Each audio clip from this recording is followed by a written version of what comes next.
विश्व के सभी देश आज विकास के पथ पर सबसे आगे निकल जाने को बेताब हैं। इसके लिए वे औद्योगिकरण से लेकर प्राकृतिक संसाधनों के दोहन तक के हर संभव असंभव उपाय कर रहे हैं। पिछली शताब्दी में ऊर्जा के प्राकृतिक संसाधनों का बहुत दोहन हुआ है। जिस तरह यह दोहन वर्तमान में हो रहा है, यदि इसी तरह आगे भी होता रहा तो वर्ष 2050 के बाद पृथ्वी पर इन संसाधनों का अभाव हो जाएगा। ऊर्जा के संसाधनों के अभाव की यह स्थिति ऊर्जा संकट कहलाती है।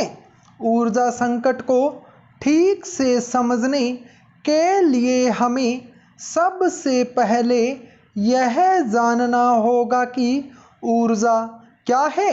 ऊर्जा वह शक्ति है जिसकी सहायता से कोई क्रिया संपन्न की जाती है। मनुष्य को कार्य करने के लिए ऊर्जा भोजन से मिलती है। हम अपने दैनिक जीवन में वैज्ञानिक यंत्रों का प्रयोग करते हैं। इन वैज्ञानिक यंत्रों को चलाने के लिए हमें खनिज तेल एवं विद्युत की आवश्यकता होती है। इस तरह वैज्ञानिक यंत्रों की ऊर्जा का स्रोत खनिज तेल या विद्युत होता है।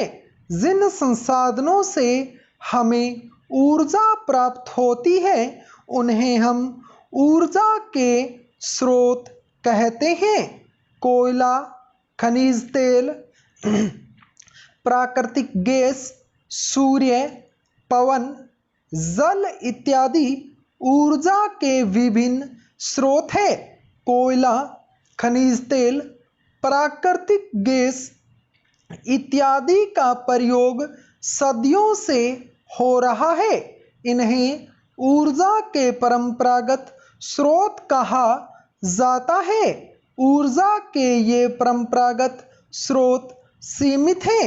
इन्हें जीवाश्म ईंधन भी कहा जाता है। इन्हें प्राकृतिक रूप से निर्मित होने में लाखों वर्ष का समय लगता है। जिस अनुपात में औद्योगिकरण में वृद्धि हो रही है उससे यह अनुमान लगाया जाता है कि अगले 40-50 वर्षों के भीतर इन संसाधनों के समाप्त होने के आसार हैं। पूरा विश्व मुख्य रूप से इन्हीं ऊर्जा संसाधनों पर निर्भर है।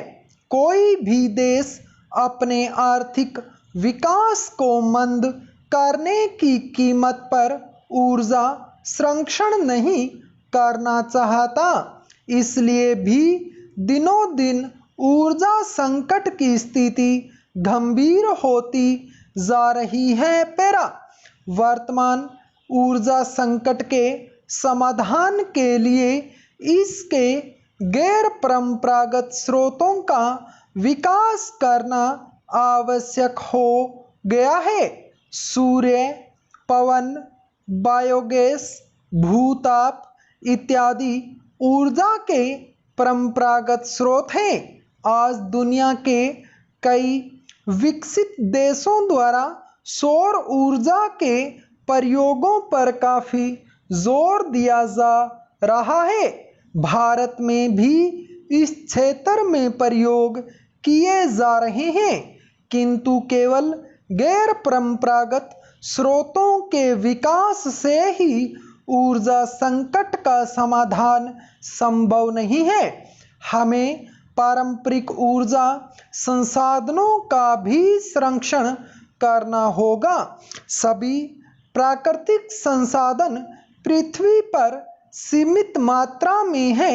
जिस तरह से विश्व की जनसंख्या बढ़ रही है, उससे यह अनुमान लगाया जा रहा है कि वर्ष 2030 तक यह बढ़कर 8 अरब से भी अधिक हो जाएगी तथा जिस तरह से प्राकृतिक संसाधनों का उपयोग किया जा रहा है, उसका दुष्परिणाम यह होगा कि आने वाली पीढ़ियों के लिए आवश्यक प्राकृतिक संसाधन भी पृथ्वी पर उपलब्ध नहीं होंगे, किंतु मानव को जीने के लिए प्राकृतिक संसाधनों का उपयोग करना ही होगा, क्योंकि इसके बिना जीवन संभव नहीं है।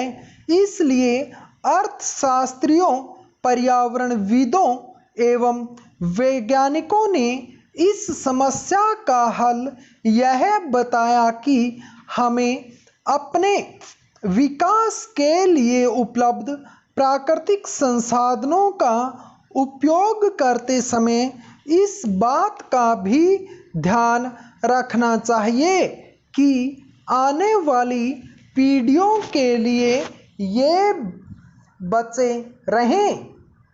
इस तरह सतत विकास की अवधारणा का विकास हुआ।